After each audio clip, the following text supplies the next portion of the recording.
महाराष्ट्र में शिवसेना की विरासत पर जंग तेज हो चुकी है। उद्धव ठाकरे की याचिका पर आज सुप्रीम कोर्ट में सुनवाई होनी है। उद्धव ठाकरे ने चुनाव आयोग के फैसले को चुनौती देते हुए सुप्रीम कोर्ट में याचिका दायर की है। इस याचिका पर आज संविधान पीठ सुनवाई करेगा और याचिका में उद्धव ठाकरे ने चुनाव आयोग के फैसले पर रोक लगाने की गुहार लगाई है। चुनाव आयोग ने शिवसेना के संविधान संशोधन को खारिज करते हुए एकनाथ शिंदे गुट को असली शिवसेना करार दिया। वहीं चुनाव आयोग के फैसले के बाद शिवसेना की कार्यकारिणी की पहली बैठक में एकनाथ शिंदे को सर्वसम्मति से पार्टी का नेता चुन लिया गया है और पार्टी के जो सभी अधिकार हैं वो भी एकनाथ शिंदे को दे दिए गए हैं। पार्टी विरोधी कार्रवाई करने वाले नेताओं पर एक्शन के लिए एक 3 सदस्यों की कमेटी भी बनाई गई है। आदरणीय बाला साहब जी के विचार को आगे लेके जा रहे हैं।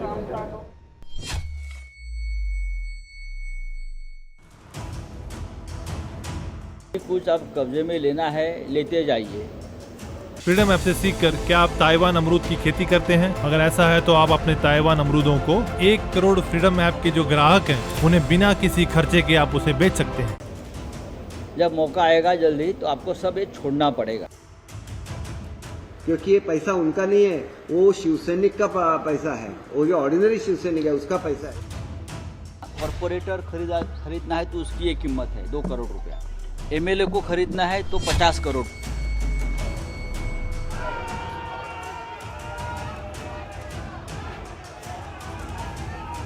तो उनको जो भी सपने में उन्होंने देखा उसके बारे में वो आपको बोलते हैं, वो हकीकत नहीं है। एकनाथ शिंदे या उद्धव ठाकरे, शिवसेना किसकी?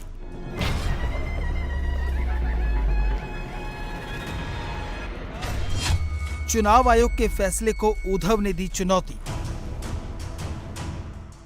उद्धव की याचिका पर आज सुप्रीम कोर्ट में सुनवाई।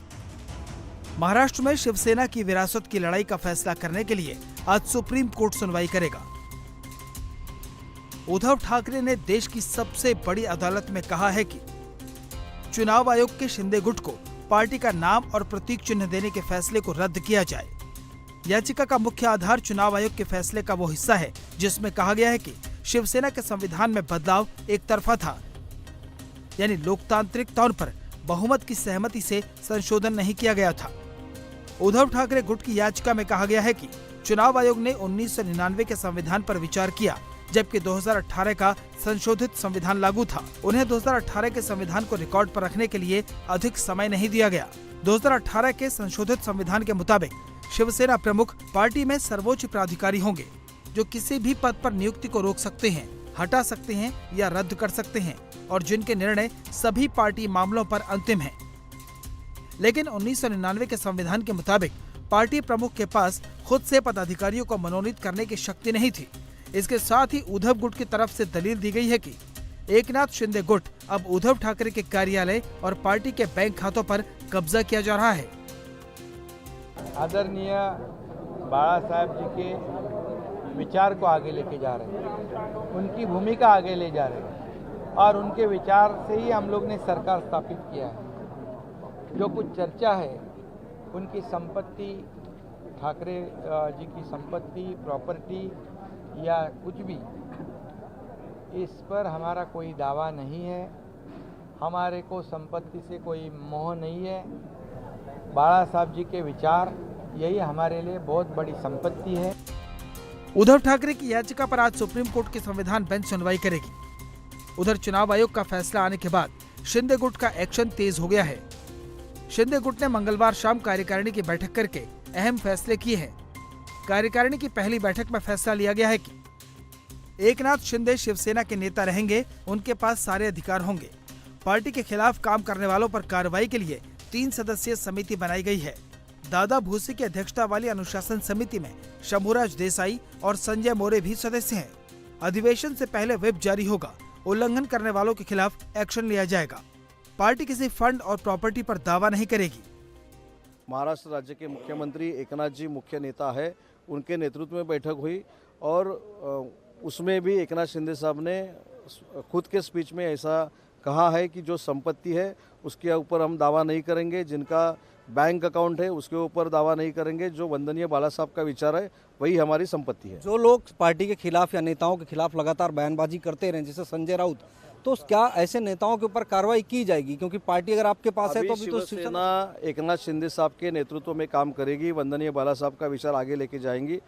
उसके बीच में जो कोई शिस्त भंग करेगा उसके ऊपर कार्रवाई की जाएगी। ये एक सवाल और सर की विधान भवन में हमने देखा दफ्तर जो है वो पार्टी का चुनाव चिन्ह मिलने के बाद, नाम मिलने के बाद आप लोग काबिज हैं, संसद में भी यही स्थिति है, आगे क्या रणनीति? वो सिर्फ एडमिनिस्ट्रेटिव प्रोसेस है।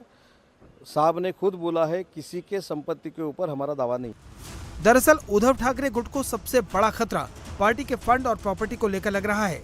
इसलिए सुप्रीम कोर्ट से चुनाव आयोग के फैसले पर फौरन स्टे लगाने की मांग की जा रही है। दरअसल शिवसेना के पास फिलहाल 382 करोड़ से ज्यादा की संपत्ति है। इनमें जनरल फंड 186 करोड़ 84 लाख रुपए है, जबकि शिवसेना का इन्वेस्टमेंट करीब 172 करोड़ का है और 3 करोड़ का फिक्स डिपॉजिट है। उद्धव ठाकरे को लग रहा है कि ये सब कुछ उनसे छिन सकता है। जो भी कुछ आप कब्जे में लेना है लेते जाइए,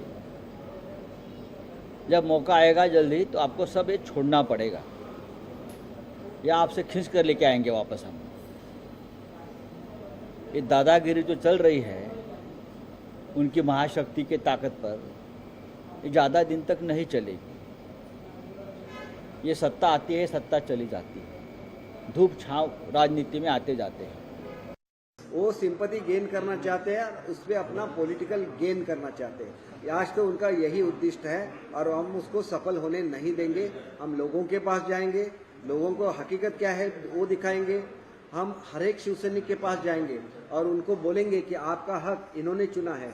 आपने जो वड़ा पाव खा के पैसा बचाया था और मेंबरशिप बनाई थी, वो पैसा वो के अकाउंट में अगर वो ट्रांसफर कर रहे हैं तो उसके बारे में भी उनको ज्ञान देंगे, क्योंकि ये देना बहुत जरूरी है।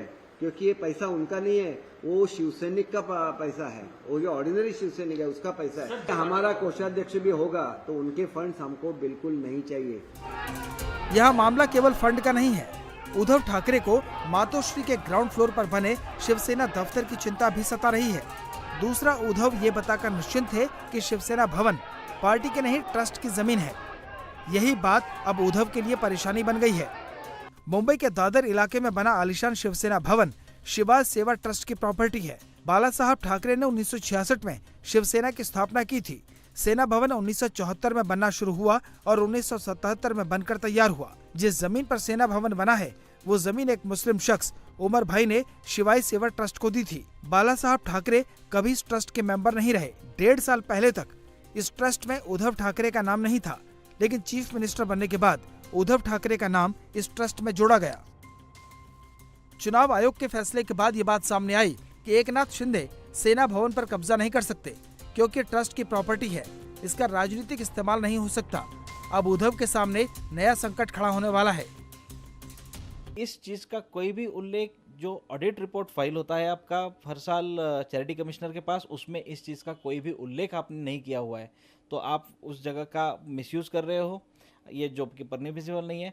चैरिटेबल ट्रस्ट के अंडर जो भी आप एक्टिविटी करते हो आपकी जो विद इन प्रीमाइसेस, उस हर चीज़ को आपको चैरिटी कमिश्नर का परमिशन लेना पड़ता है। तो यहाँ पे आपके पास कोई परमिशन नहीं थी कि पॉलिटिकल पार्टी का ऑफिस इतने सालों से यहाँ पे चलाया जाए।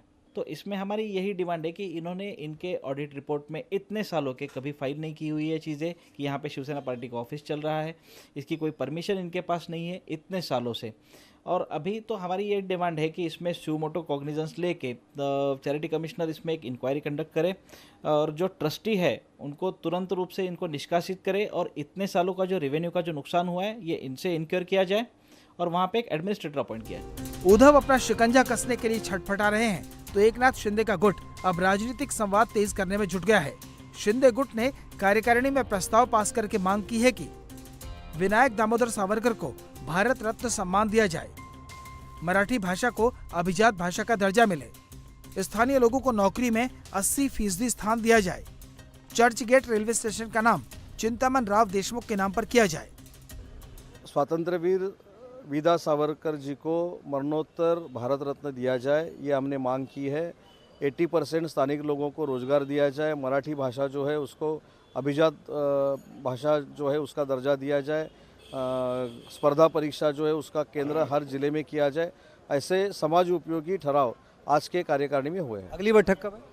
बोलेंगे ना, जब लगेगी तब बोलेंगे। उद्धव ठाकरे और शिंदे गुट के बीच चल रहे घमासान के बीच संजय राउत ने आरोप लगा दिया है कि एकनाथ शिंदे के बेटे ने उनकी हत्या की सुपारी दी है। संजय राउत ने deputy chief minister Devendra Fadnavis और मुंबई के पुलिस कमिश्नर को चिट्ठी लिखकर कहा है कि एकनाथ शिंदे के बेटे श्रीकांत शिंदे ने कुछ वक्त पहले जेल से छूटे राजा ठाकुर नाम के एक माफिया को उन पर हमले की सुपारी दी है।